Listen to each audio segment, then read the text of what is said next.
About 7 years ago, Day9 posted a video called Starcraft Remastered Ran.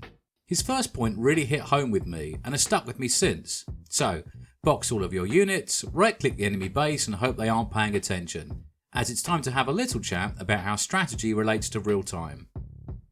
Anyway, back to day 9. It's not a very flattering image, is it? Let's try another. Nope, too angry. Nope, too cheesy. Oh no, too fighty.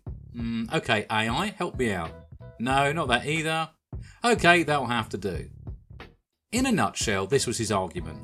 Starcraft Brood War is primarily not a strategy game. It is secondarily a strategy game. Brood War emphasises the real-time aspect, the idea of how difficult it is to juggle all the things that one must juggle to be a commander.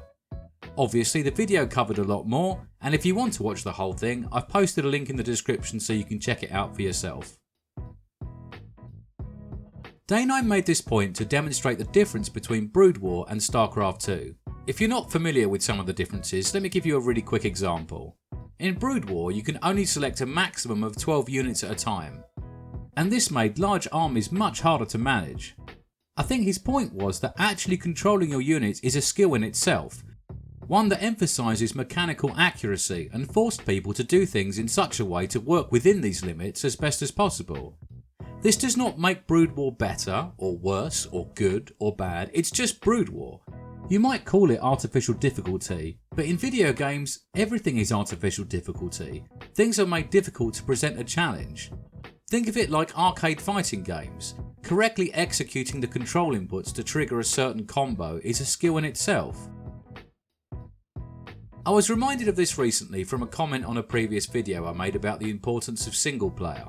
One commenter wrote, "It matters more than multiplayer because multiplayer oriented RTS are focused on click speed and unit babysitting instead." And that wasn't the only comment I've seen like that. Several people mentioned something along these lines, and I've been mulling over these words for the last few days trying to make sense of them. My initial gut feeling was one of understanding. I knew exactly what these people meant and I agreed with them. But I just kept thinking about those statements more and more, and something didn't sit right with me. And then I remembered Day9's video and I thought, isn't all RTS focused on click speed and babysitting? I know that Day9's point was to emphasise that Brood War was more real time than Starcraft 2, but essentially all RTS games are way more real time than they are strategy. To win an RTS game, you genuinely need to do 3 things. Develop your economy, produce units and give orders to those units, with part of the challenge being the correct level of multitasking between them. If you spend too much time on micromanaging your units, your economy will be left behind and you'll not have produced enough upgrades and your army will be too small. If you spend too much time on managing your economy, then your units will either be doing nothing or doing something stupid that gets them killed in an inefficient trade with the enemy. Let's forget about the top level of the rank ladder for the moment and all of the professional level of play, and really the skill in RTS is just keeping on top of everything. You don't actually need to click that fast, you just need to correctly split your attention. To demonstrate, this is a replay of the opening stages of a game versus Starcraft 2's Elite AI, the hardest computer opponent that comes packaged with the game that doesn't cheat. I open up in quite a standard way. I build a supply depot, a barracks, then after taking a gas I go into an early expansion. I produce 4 or 5 marines out of the barracks and build a bunker to ward off any early aggression, which is a good job as a few minutes in the AI sends some zerglings to poke at my base. The AI quickly realises this would be suicide, so it pulls them back and reinforces, preparing for a stronger attack. I tried to do only what needed to be done and no more. I've used a few hotkeys but mostly mouse clicks, and I'm only sitting at about 30 APM, or 1 action every couple of seconds. Even with a low APM, my multitasking is acceptable. I'm consistently building more workers, producing new units from my factory, using my command centre abilities on cooldown, and making sure that new workers are properly distributed amongst my mineral patches. I've decided to build another command centre and take a 3rd base, and at the worst possible time, just when I'm pushing out, the AI attacks me with more zerglings and some roaches. The handful of marines and hellions I have get turned to mush, but I siege up my tanks which take out the bulk of the AI's units. The slight spread of the front 3 tanks, the 4th behind them and the planetary fortress above them prevents the AI's units from gaining any further ground, so it decides to retreat before it loses all of its forces. At this point, we're matched on supply, but I've got more workers and a third base up, putting me in a far better position for the mid game. And I've done this with an average APM of 40. I didn't get the better of the elite AI because of my click speed, I got there because my multitasking was just about good enough to keep on top of everything that was required. This multitasking is the key skill required for success at this level, and I believe this is true of most if not all RTS games. Sure, at the highest level of play, being able to do this a lot faster while precisely controlling your units is what will take you to the top, but this is probably true of many games. When I play Dota 2, it doesn't matter that I lose a few seconds of farm while scanning the shop for the item I need or trying to get my courier to do what I want, but at the high levels, this would be totally unacceptable. I've seen some comments that mention click speed and talk about total annihilation and its derivatives like subcom or bar as being different, but if you watch any highly skilled game you'll easily see that the players are just as fast paced and click heavy as with other games.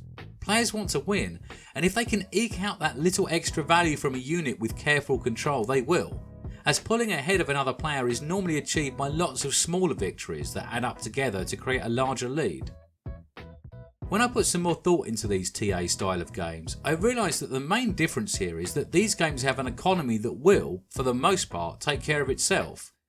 You can queue up as many units or buildings as you want, whether you have the resources for them or not, and that gives you far more time to focus on controlling your army or doing other things. If you let your economy slip while playing Starcraft or Dawn of War, nothing will happen back at base and your resources will pile up. You'll then notice that you don't have enough units, your opponent will push and destroy you while you're still waiting for your existing structures to use up some of that huge pile of cash you've built up. Games like Bar that let you do a lot more queuing up of commands and automated control feel like they reduce the amount of multitasking you need to do, and as such give you more time to focus on your strategy. However, my personal experience is that these games happen on far larger maps and feature far more units and structures, so you find yourself having to do the same amount of multitasking, just with different units or armies rather than between macro and micro. So when people say they dislike the versus mode of an RTS because of the high click speed or APM required, I think what they really mean is they dislike having to do so much multitasking. But what happens if we try to remove the multitasking required from an RTS? Is that even possible? I guess there are a few outcomes that come to mind. Firstly, what happens if we allow a lot more automation, like a more involved system of TA's production queuing? This doesn't quite solve the problem, as unless the automation is perfect, a player who handles multitasking better will still be able to take advantage. And if the automation is perfect, then a player has less agency and the game will be less challenging and fun. Secondly, what happens if we try to make a system where things happen in a more linear order? Well, we would swiftly realise that this has already been done, and if people want to play a turn-based strategy game, there are plenty of great ones out there for them to try. Thirdly, what if we remove a lot of the tasks so there are only the units to focus on? Well, just like before, we'd find out this has also been done, and action strategy titles like Dawn of War 2 have already experimented with this sort of gameplay. The only other thing I can think of is a solution where the strategy part is of far more importance than the physical control of units and production structures. But if we're being honest with ourselves, the actual amount of strategy you can do in a game that represents a single battle or engagement is quite limited. It's hard to define in a game where tactics stops and strategy starts, but generally if you're mainly interested in strategy, then there are already plenty of games like that out there too. I feel that if your primary focus is strategy, then perhaps an RTS game really isn't the right medium for your enjoyment, and that something like Hearts of Iron or Stellaris would be far more suitable. These games have the scope and scale to actually make strategy really matter in a way that the RTS games we know and love just can't handle. I think that's why single player is so preferable for some. The AI, or mission scripted opponent, is a lot more predictable than a human, and as such presents less of a challenge. This reduced level of difficulty allows you to spend more time focusing on the part of the game that you find the most fun, and gives you time to relax into the experience and actually enjoy the performance in front of you.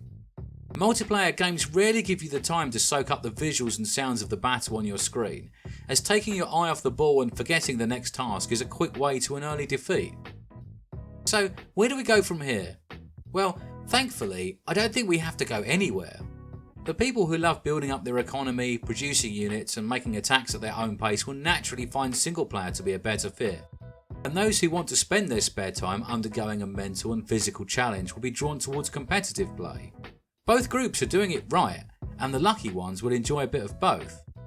One thing I will say is that if you generally only ever play one of these sorts of modes, then give the other one a try once in a while.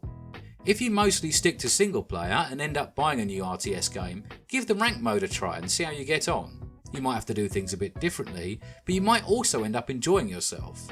And if you normally skip all of the campaign to get straight on with the multiplayer, fire it up next time you're a bit bored of the ladder. Crank the difficulty up to max and see if there's something in there that does appeal to you.